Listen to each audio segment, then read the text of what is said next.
Metabolism is not a topic that should be new to you. It's one that gets introduced in general biology, and I know it's introduced in a lot less detail, but there are two main processes that I think you'll remember from general biology, and those are cellular respiration and photosynthesis, which are usually discussed in the context of the eukaryotic cell. And so cellular respiration is described as something that happens inside of the mitochondria. And generally speaking, we say that this is a process that takes glucose, breaks it down into carbon dioxide, and produces ATP, which is the energy currency of the cell. And then we talk about respiration sort of alongside of photosynthesis as complementary reactions, because photosynthesis, which occurs in plants, in their chloroplasts, takes in that carbon dioxide that's produced in the mitochondria and, using energy from the sun, builds that carbon dioxide up into a sugar. And so these are complementary processes. I think the thing that gets lost in general biology is that that plant cell also has mitochondria. So notice the mitochondria are being shown in the animal cell of the caterpillar here and in the plant cell from that leaf. So the plant cell undergoes photosynthesis, which is a way of making your own food, and so we call that autotrophy, in order that those sugars can be broken down inside the mitochondrion of the plant cell in the same manner that they would be broken down in the cells of the animal. So even though we talk about autotrophs as organisms who are capable of feeding themselves, and that's something we're going to look a lot more into in the next lecture, it's true that even autotrophs undergo heterotrophic metabolism in that they make food and then they eat that food. So a heterotroph is an organism who eats food, and that would include all of kingdom Animalia, that would include all of kingdom fungi, that would include many of the bacteria and the archaeans, and that would include many of the kingdom Protista, which we call the animal-like protists, the protozoans. So heterotrophy exists alone in those organisms which have no ability to make their own food, and so we call them heterotrophs. But that type of metabolism where sugar is broken down in order to make ATP also exists in the cells that are able to make their own food, in the autotrophs. So in the protists, the plant-like protists, in some bacteria, in some archaeans, you have the ability to make your own food and then to consume that food. So we're going to be building on those concepts in this lecture, but I just want to kind of set the stage for that. So all this stuff up at the top here, the animal cell, the mitochondria, and the ATP generation, that's this lecture. And then that stuff at the bottom there with the plant cell and the chloroplasts and using light energy to do that, that's going to be the subject of the next lecture. So that's sort of an overall schematic for the next lecture and this lecture. And we're going to spend the rest of the time getting more into the details of these processes.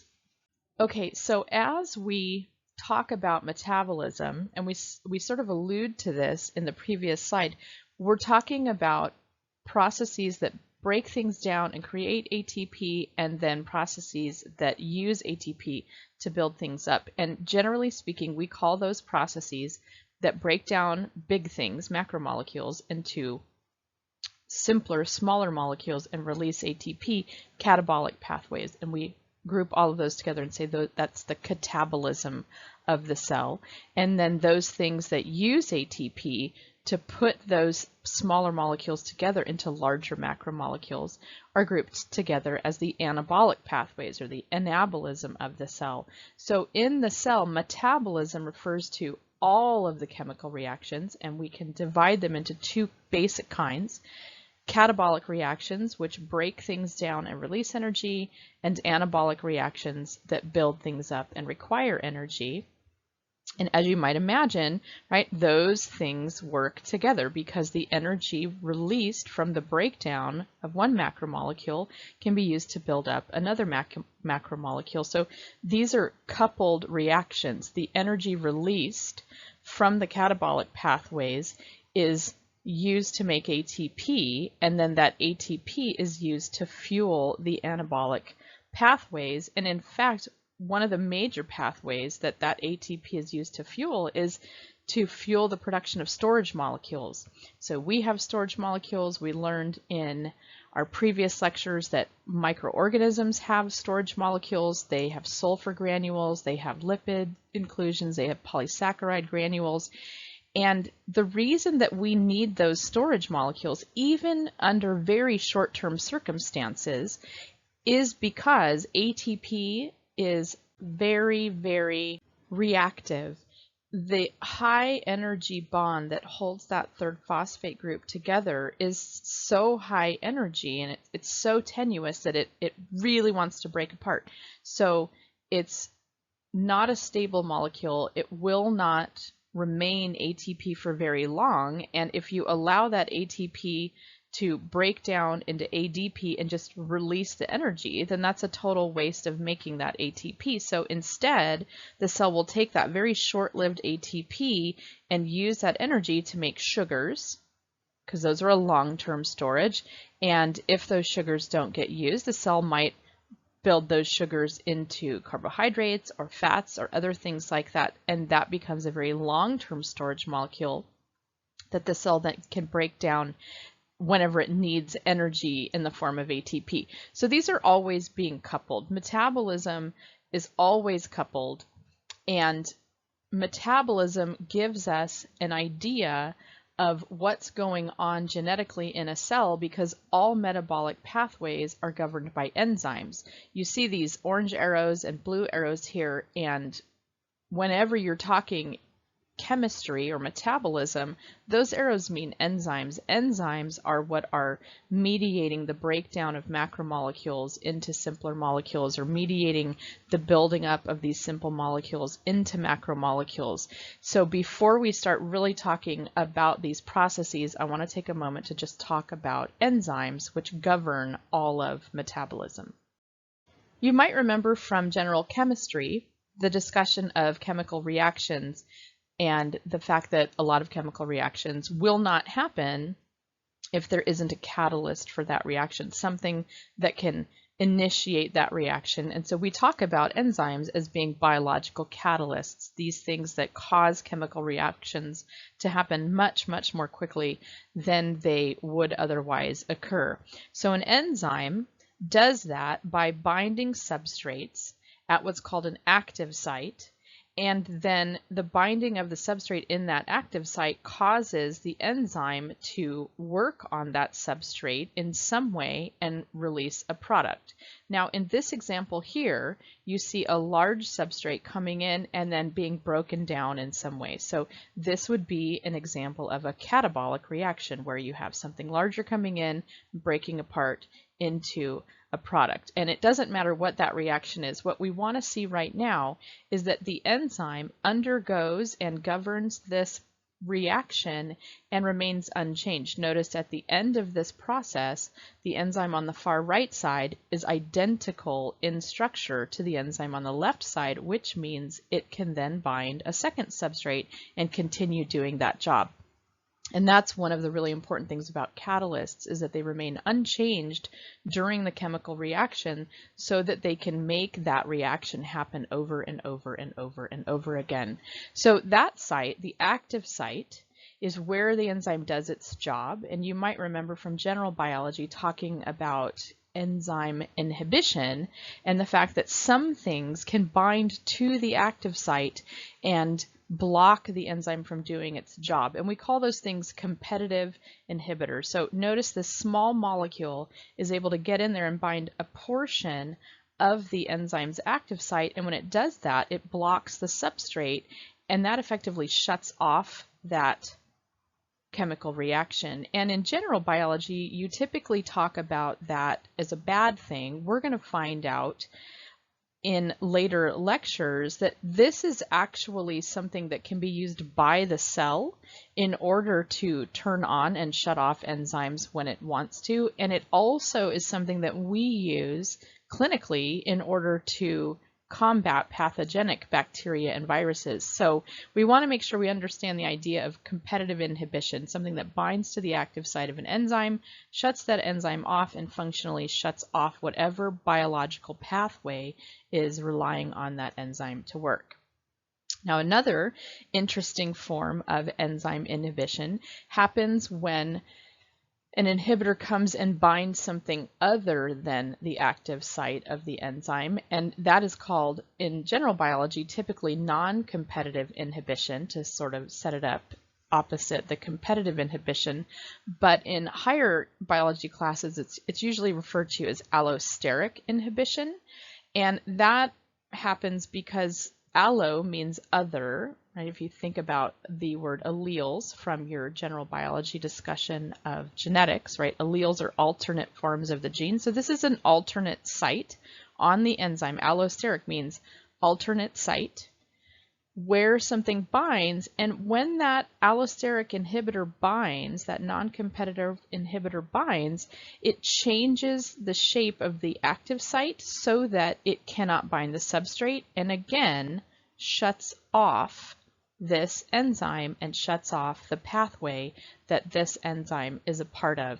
So again, this is something that's normally talked about in general biology as something that's bad, but this is a way that cells can mediate enzymatic reactions. If a cell doesn't need this product, it can shut off the enzyme and stop that process from happening. And we're going to talk about that later on. It's called post-translational control of enzymes. So enzymes mediate all of those reactions. So whenever you see an arrow as we move through these lectures, you want to be thinking that's an enzyme there. That's just a place mark for an enzyme. And enzymes are very important because they tell us something about the genetics of the cell, because every enzyme is a protein which was translated from a piece of messenger RNA, which was transcribed from a gene in the chromosome. So if we can figure out what enzymes a bacterial cell has, that indirectly tells us which genes a bacterium has. And you remember from our previous unit that when we learn enough about the genes the bacteria has, we learn about its DNA, and that allows us to identify unknown bacteria. So most of the way clinically that microorganisms are identified is through morphology and biochemistry, what things they're able to eat, right? And we got to keep in mind as we're moving through this lecture and the next lecture that the reason cells are able to undergo these chemical reactions, these catabolic and anabolic reactions, is because they have the enzymes and because they have the genes to mediate those reactions. So now that we've got all of that under our belt, we want to move into talking about metabolism. Because we're in microbiology, we're going to look at metabolism from a microbial perspective, and a lot of times what that is going to mean is that we're going to stop talking about mitochondria and chloroplasts because those membrane-bound organelles do not exist inside prokaryotic cells. The other thing about microbiology is that we tend to look at metabolism through a different lens than you do in general biology, and the lens that we look at metabolism through is something called oxidation reduction reactions. And most of the time you won't hear that big cumbersome name, you'll just hear redox reactions. So redox reactions are a reduction and an oxidation reaction that has been coupled together. And what they do is one half of that removes an electron, the other half pushes that electron somewhere else. And so they couple this removal and addition of electrons, and then they couple this to the redox of ATP. So let's talk about oxidation reduction, and then we'll talk about what that means for ATP. So up at the top here, you see molecule A, which has a little red electron on it, and molecule B, which has no electron. Then you see an arrow, right? Arrow means enzymes are involved in this process. So enzymatically, the electron is removed from molecule A and given to molecule B. In that process, the molecule that has lost the electron is said to be oxidized. So the molecule A becomes oxidized, and molecule B, which receives the donated electron, becomes reduced. So removal of the electron is oxidation, adding of the electron is reduction. So that's a very basic look. If we apply that idea of redox to metabolism, we find that there are molecules in the cell that are very good at receiving and giving up electrons, and they should sound familiar to you because you talk about them in general biology, and they are NADH and FADH2, and even in photosynthesis, NADPH. So here on the right-hand side of your screen, now we have a little more complicated situation. We have an organic molecule which has those electrons, those red electrons, but notice those red electrons exist as the electron hovering around the proton of a hydrogen atom, because a hydrogen atom is the most simple atom. It is a single proton being orbited by a single electron. So when you have one proton, one electron, that is a hydrogen atom. So this molecule has H's, and that's going to be a really important concept for you to look and watch through chemical reactions, because where the H's go is where the reduction goes. So this is a highly reduced molecule, and what we mean by that is that it has tons of H's or electrons that it can get rid of. So think about the molecule glucose, which is our typical molecule that we talk about in catabolism, right? C6H12O6. H12, tons and tons of hydrogens there. So this is a highly reduced food molecule. And that food molecule with all of those H's, regardless of whether it's glucose or any other highly reduced molecule, through the process of oxidation, will lose those electrons as H's and donate them somewhere. And notice where it's donating those electrons is NAD. So NAD collects the electrons and becomes reduced, and when it's reduced, we call that NADH. So the organic molecule becomes oxidized, and this electron carrier becomes reduced. So how does that get coupled to ATP production? So if we look at the bottom here, on the left-hand side, we have this electron donor, right? That's that big yellow molecule becoming oxidized. And through the process of using this electron carrier, that gets coupled ultimately to the reduction of ADP. Notice this molecule at the top here has two phosphates, adenosine diphosphate, and it becomes reduced to adenosine triphosphate.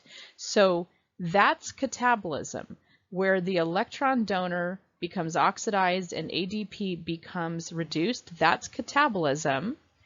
And then remember, that's always coupled to an anabolic reaction where ATP becomes oxidized in order to reduce some chemical, and that's the anabolic side of the reaction. So that's how all of this gets coupled together. So what does that mean for what you learned in general biology? How can we apply this idea of redox to general biology?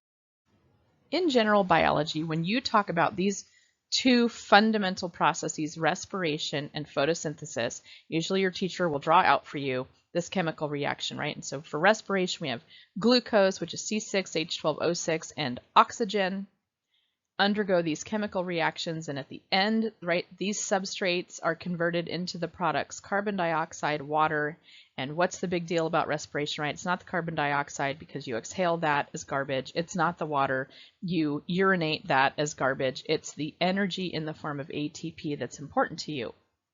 So let's look at that process in terms of oxidation reduction. So on the left-hand side of this big arrow, we have glucose, which we can see right away, right? Lots of H's. It's full of H's. It's completely reduced. And what that means and what you want to start seeing there is That's a lot of energy. That's a lot of ability to make ATP when there's a lot of H's there. So this molecule, through the process of respiration, becomes completely oxidized. All of those spare electrons, right, which are hiding as hydrogens in there, are gone, but they have to go somewhere. We know from our previous slide that they can't just float off into space. They have to be received. Somebody has to accept those electrons. And so oxygen, who loves electrons more than anybody else on the planet, is happy to receive those electrons and become the electron acceptor for respiration. So glucose is oxidized to carbon dioxide. Oxygen is reduced to water.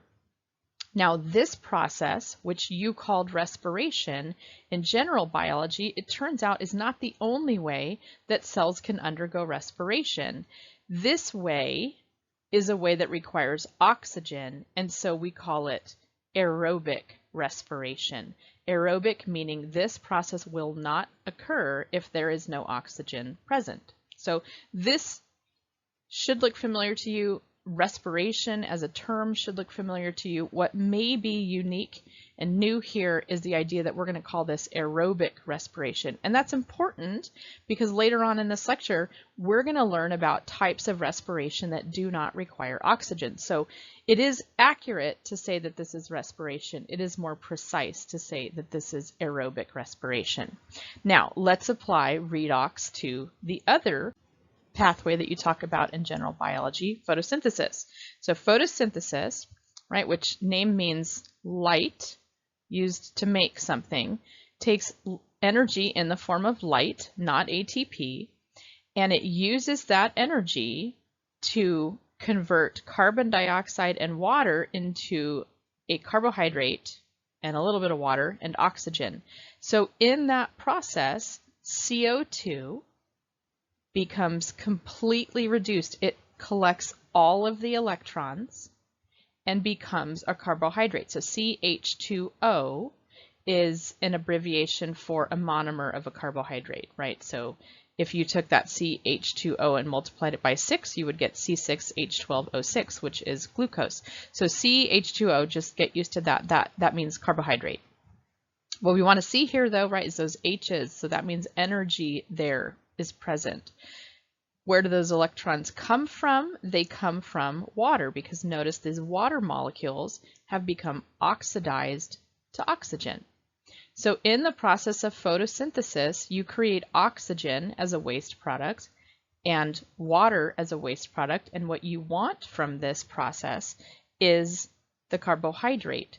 So this process makes food. This is autotrophy. This is what we're going to be talking about later on. Now, the thing about this process is it's exactly the same as respiration.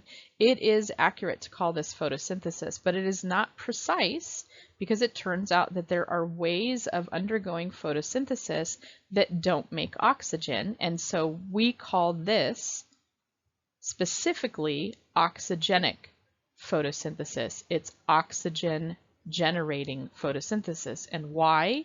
Because it uses water as an electron donor. Water becomes oxidized to oxygen.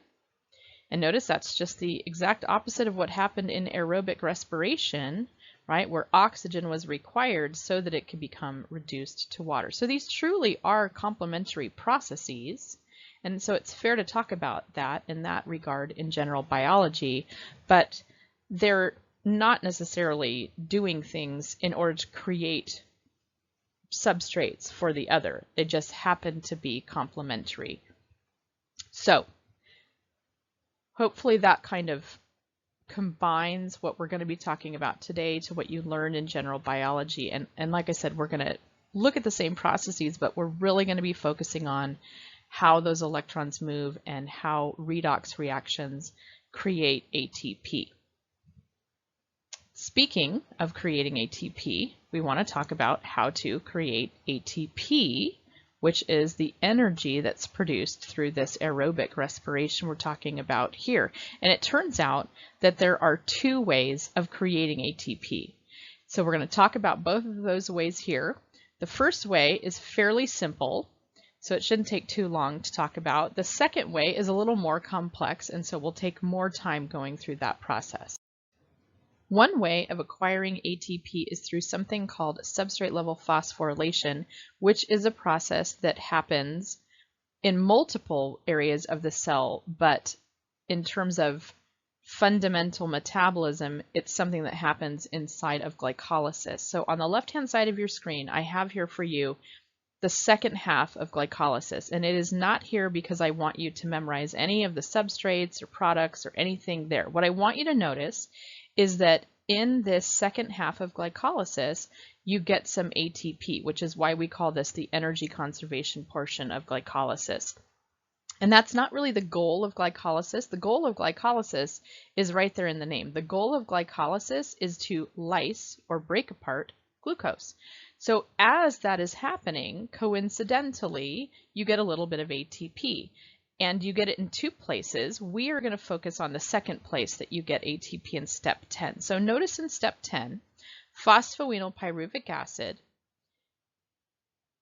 or phosphoenolpyruvate, which has a phosphate group on it, gets converted to pyruvates. It loses a phosphate group, and then lo and behold, ADP, which had 2 phosphates, now has 3 phosphates as ATP. This is called substrate level phosphorylation, and it happens because there's an enzyme called pyruvate kinase, which will grab both phosphoenolpyruvic acid or phosphoenolpyruvate and ADP in its active site, and it will grab the phosphate group from the phosphoenolpyruvic acid and add it to the ADP. And when it releases those molecules, the phosphoenolpyruvic acid has been converted to pyruvate, because pyruvate is just phosphoenolpyruvic acid minus the phosphate group. And of course, ATP is ADP plus an additional phosphate group. So because this happens, this phosphorylation, this adding of a phosphate group happens when a substrate donates a phosphate group directly to ADP. This is called substrate level phosphorylation. So this is one way that a cell can generate ATP. And as you can see here, it does that in glycolysis as well as other areas of the cell. The second way that a cell can acquire ATP is through something called oxidative phosphorylation. So when we think oxidative, I don't want you to think oxygen, I want you to think of redox. So what we're saying here is somehow the movement of electrons through these redox reactions causes the phosphorylation of ADP to ATP. And that typically happens in something called an electron transport chain. So notice we've gone through and completely skipped the Krebs cycle. And we did that because you talk about all of this in general biology, and it's not the job of microbiology to reteach you general biology. It's the job of microbiology to apply what you learned in general biology to microbes specifically. But just to recap, right, respiration begins with glycolysis, which breaks the glucose molecule into smaller pieces, bite-sized pieces, you might say, which move to the Krebs cycle. And the Krebs cycle's job is to completely oxidize those pyruvate molecules to carbon dioxide and collect all of those electrons in NADH and FADH2 so that NADH and FADH2 can bring the electrons to the electron transport chain. So that's the first 2 sections of respiration in a nutshell. What is glycolysis? Breaking glucose apart. What is the Krebs cycle? Completely oxidizing those glucose molecules. Why? So that the electrons can come to this electron transport chain, which we know exists in the intermembrane space on the membrane in the mitochondria, but more importantly for us, exists in the cell membrane of the bacterial cell. So what we're looking at here is the membrane, the cell membrane of the cell. On the bottom of the screen, that's the inside of the cell. On the top of the diagram, that's the periplasmic space. That's the little bit of space between the cell membrane and the cell wall in bacterial cells. And in the membrane are housed these electron transport proteins all in a line, and so we call that an electron transport chain. And in that electron transport chain, electrons are transported.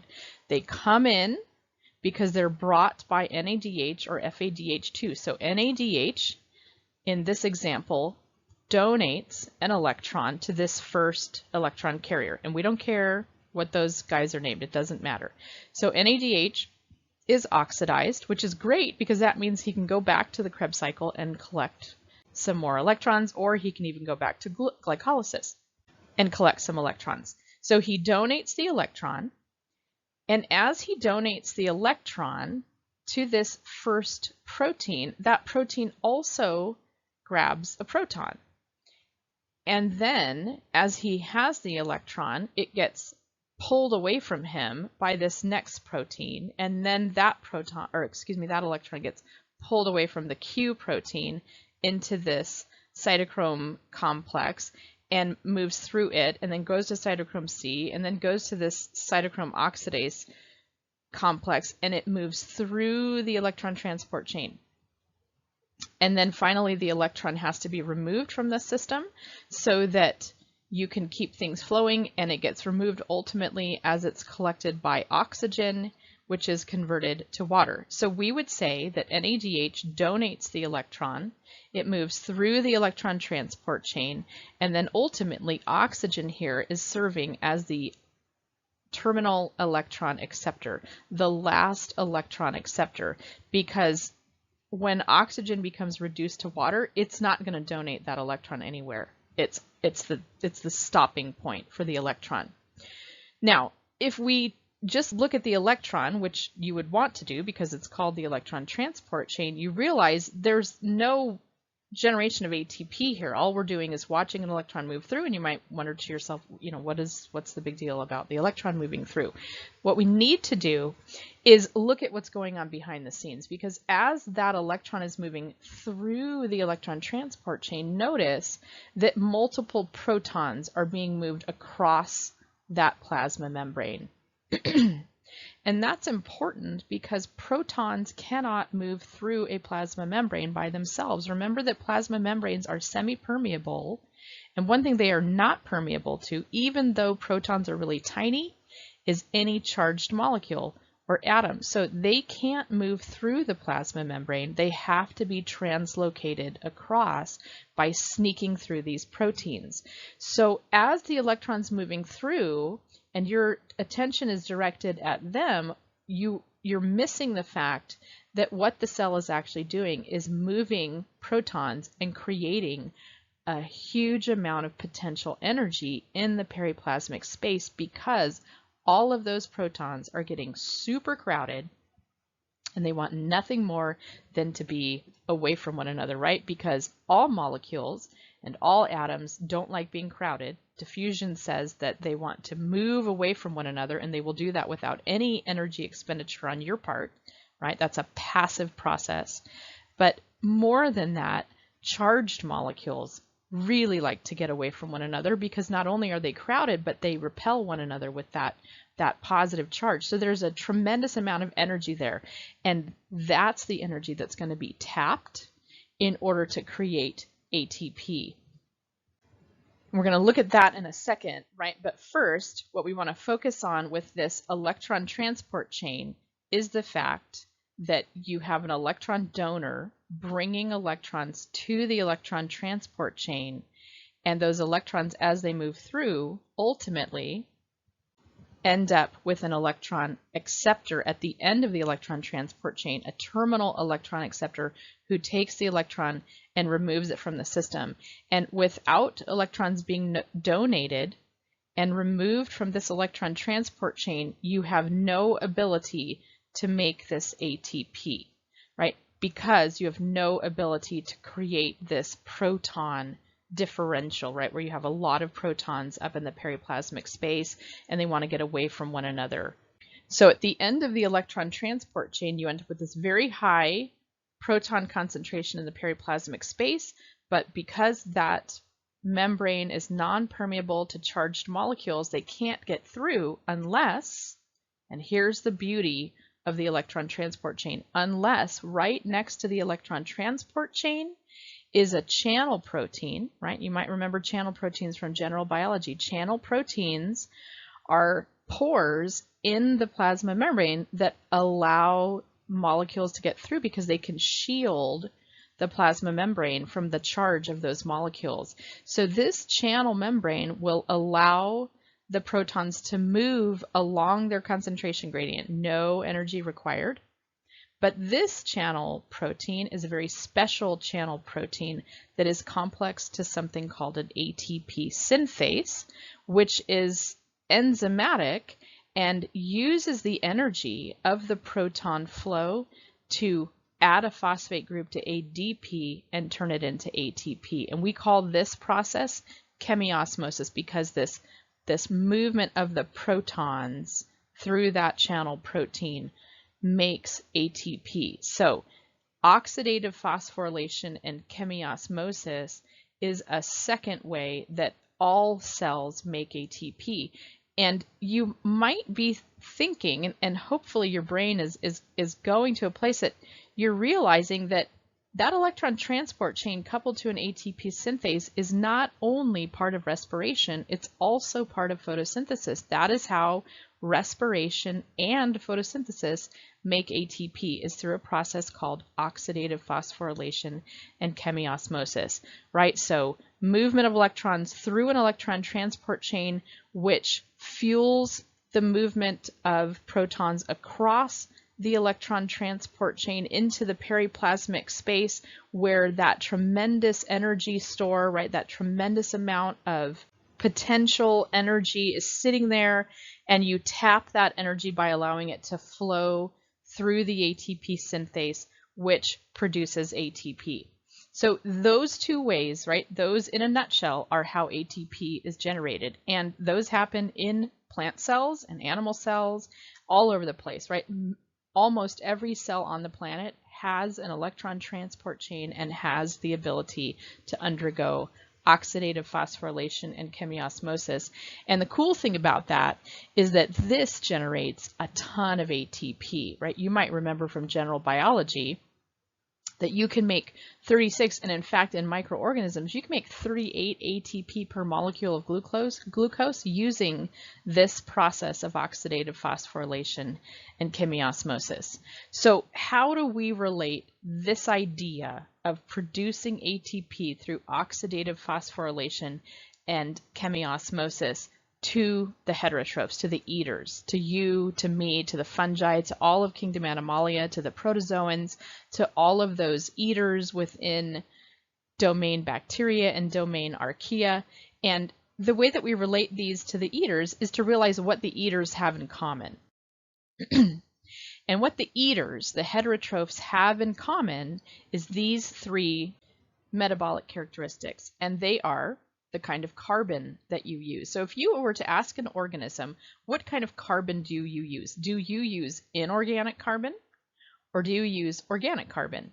And you remember from our previous unit, right? Organic carbon or CO2. And for every heterotroph on the planet, the carbon that they take in from outside of the cell is organic. They need food.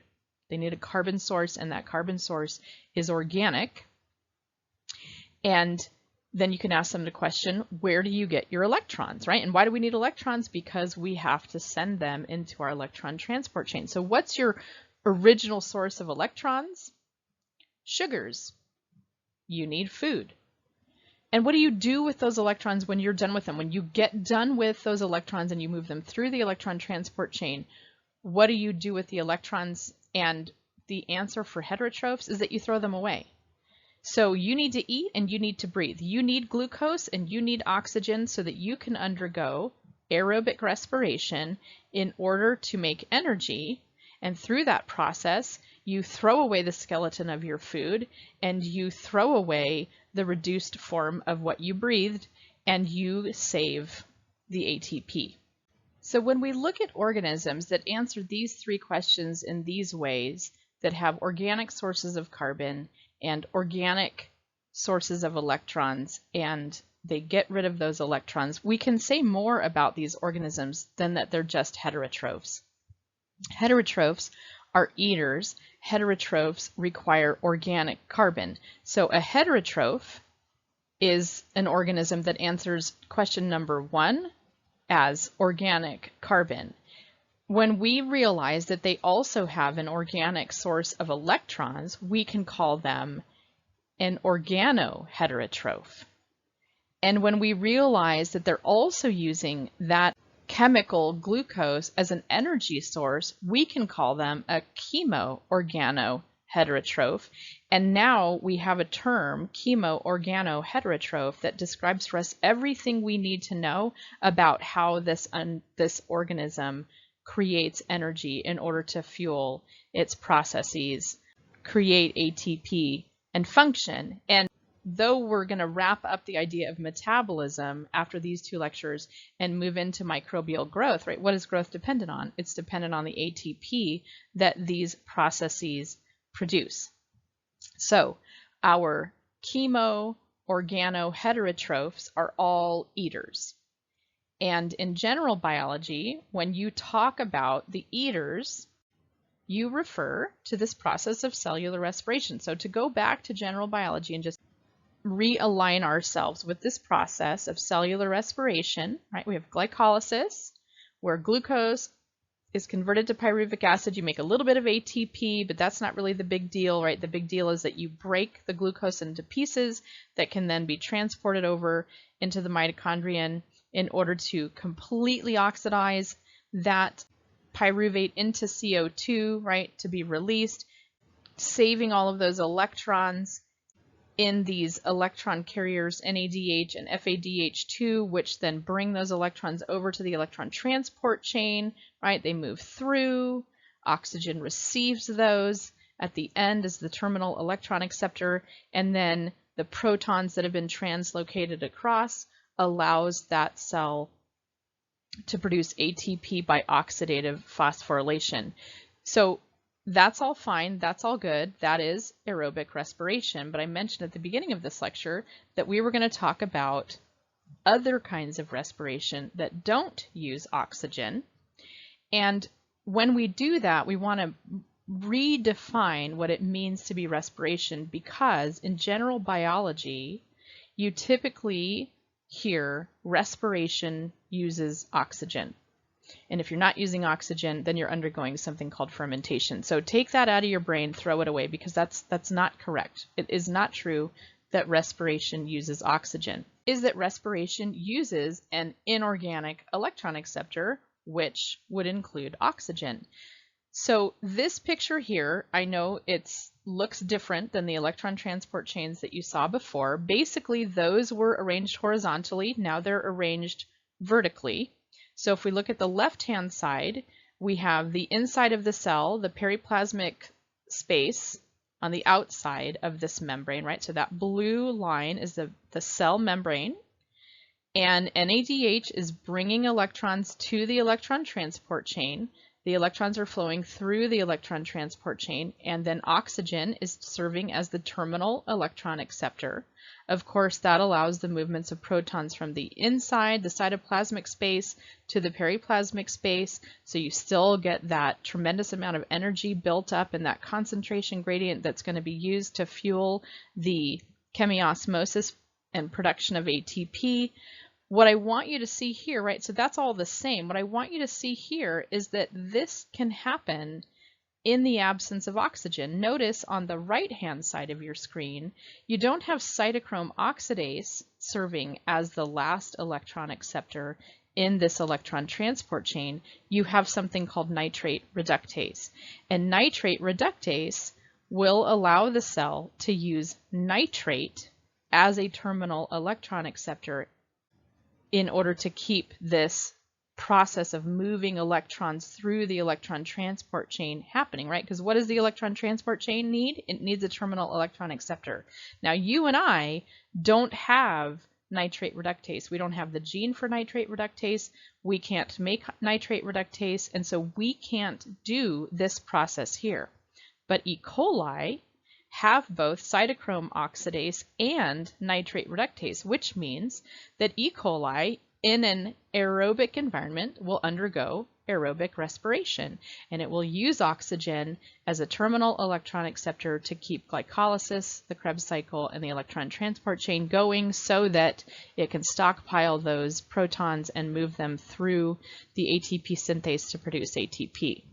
When E. coli is robbed of oxygen, it doesn't starve and die. That turns on the gene for nitrate reductase, and nitrate reductase will be transcribed, translated, inserted into the cell membrane, and it will serve to take in nitrate and reduce that nitrate to nitrite and keep this process going. So the Krebs cycle, the glycolysis, all of it keeps happening, electrons keep flowing through, and ATP is still generated, but it doesn't require oxygen. So we call that anaerobic respiration. So on the left-hand side, we have aerobic respiration, which requires oxygen. On the right-hand side, we have anaerobic respiration, which does not require oxygen. So respiration does not need oxygen. Respiration needs an inorganic electron acceptor to serve at the end of the electron transport chain and collect those electrons and remove them from the system so that the cell can keep these processes going. And it turns out that there's more than just oxygen and nitrate that can be used as a terminal electron acceptor at the end of the electron transport chain. There are, within the prokaryotic world, multiple inorganic electron acceptors that can be used to remove electrons from the electron transport chain. So there is the possibility of using oxygen, there's the possibility of using carbonate, there's the possibility of using sulfate, and there's the possibility of using nitrate. All of those are inorganic electron acceptors which serve as terminal electron acceptors at the end of the electron transport chain. So oxygen is converted to water, carbonate is converted to methane, right? Those are our methanogens. Sulfate is converted to hydrogen sulfide. Nitrate is converted to nitrite or nitrogen gas. And all of those serve to remove the electrons from the end of the electron transport chain so that you can fuel and funnel electrons continually through there. So they all begin with glycolysis.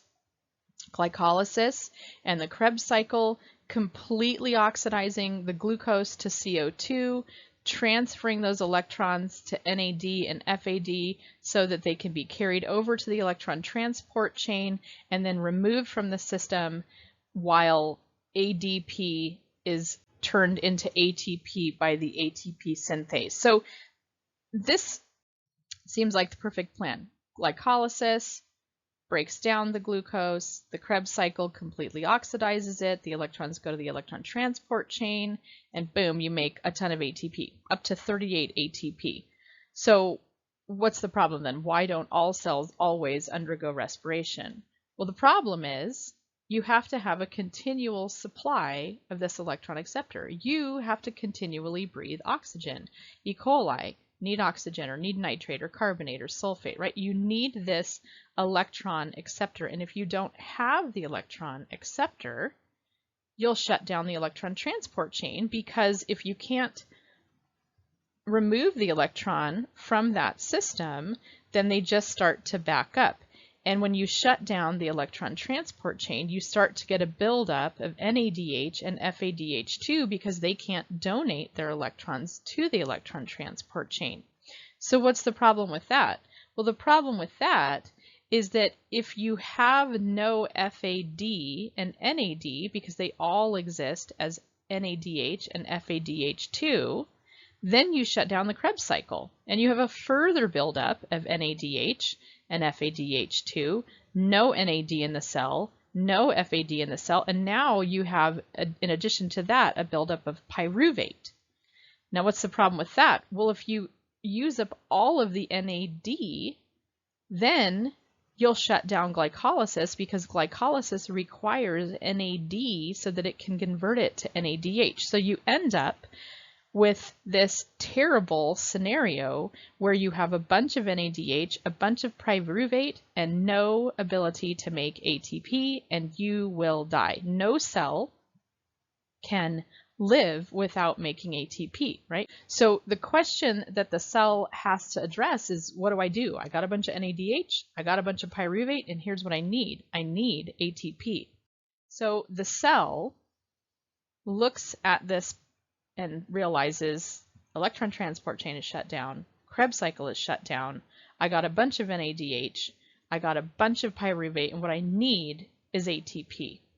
That's my need. So what do, right? I need ATP, and this is all I have available to me. So what the cell decides is that it needs to switch to plan B. And plan B is fermentation. The solution to this problem is that pyruvate accepts the electrons from the NADH. And that allows the NAD to be recycled, and it allows the cell to make a little bit of ATP, right? Not a lot, just a little bit of substrate level phosphorylation for ATP. But if you are a unicellular organism, this works. You can survive indefinitely undergoing fermentation with a bit of a caveat, right? This solution for having pyruvate collect this electron, become reduced to regenerate the NAD, which is needed to make glycolysis happen, produces something called ferments, which are just the products of fermentation. And the problem with ferments is that they're often toxic or noxious, and so they can actually poison the cell. So problem number one is there's not much ATP. Problem number two is that you might end up with ferments, products of fermentation that are toxic, right, or kill the cell. They're noxious, something that the cell doesn't like. But what we have found is that a lot of times these ferments can be delicious. They add flavors to food, and they can be very useful because we can use them to produce food that won't spoil. And so using pyruvate as an electron acceptor can produce all sorts of really interesting compounds, such as lactic acid, which we use to make cheeses and yogurts and soy sauce. If we undergo ethanol fermentation, you can get alcohol, which is what we use to make wine and beer, right? Propionic acid is used to make Swiss cheese. You can make acetone and isopropanol, acetic acid, all these different things. The end products of fermentation are really limitless. So typically we'll just talk about lactic acid fermentation, ethanol fermentation, and we'll talk about mixed acid fermentation and butanediol fermentation. So the four types of fermentation that we typically talk about in microbiology are lactic acid fermentation, ethanol fermentation, mixed acid fermentation, and butanediol fermentation. And knowing what of those kinds of fermentation a bacterial cell can do will tell us what kind of enzymes they have to reduce pyruvate, and that tells us something about their genes, and that helps us to identify those bacteria. So hopefully what you're realizing is respiration is not using oxygen, and fermentation is not a catch-all phrase for everything that doesn't use oxygen. The differences between respiration and fermentation have to do with the kind of electron acceptor that removes the electron from the system. So in respiration, that electron acceptor is inorganic. In fermentation, it is organic. This does not mean that it is oxygen in respiration, and it does not mean that it is not oxygen in fermentation. In respiration, it means that the organic molecule that's eaten and is used as an electron source is completely oxidized to CO2, whereas in fermentation, the organic molecule is only partially reduced and it remains organic. Now, if you've only partially reduced it, that means there's still energy in it. So where in respiration you completely oxidize the organic molecule to CO2, you remove all of the hydrogens, all of the energy, and you get a ton of ATP. In fermentation, because you've incompletely oxidize the molecule, there's still a ton of energy left in the molecule and you get a lower ATP yield. So the fundamental difference between respiration and fermentation is the type of electron acceptor. So you either have an inorganic electron acceptor in respiration or an organic electron acceptor in respiration. So if we look at those two side by side and compare them, heterotrophic metabolism, respiration, fermentation looks a little like this, right? So respiration utilizes glycolysis, the Krebs cycle, the electron transport chain, and chemiosmosis, right? So glycolysis and the Krebs cycle completely oxidize the food, completely remove the electrons, donate those electrons to NADH and FADH2 and blah, blah, blah, blah, blah. Those electrons get brought over to the electron transport chain. They move through the electron transport chain. Ultimately, an inorganic electron acceptor takes those and removes them, and that is used to generate lots and lots of ATP. When only glycolysis is used, the sugar is only partially oxidized to pyruvate, and then pyruvate gets reduced through this process because you only use glycolysis. It serves as the electron acceptor, and we produce very little ATP only via substrate level phosphorylation, and the product of this is an organic molecule. So the organic molecule serves as the electron acceptor and becomes a different kind of organic molecule, and that, as I mentioned, we typically talk about as four things: lactic acid fermentation, ethanol fermentation, mixed acid fermentation, and butanediol fermentation. And those are the four that we talk about clinically because those are the four that will help us to identify unknown bacteria.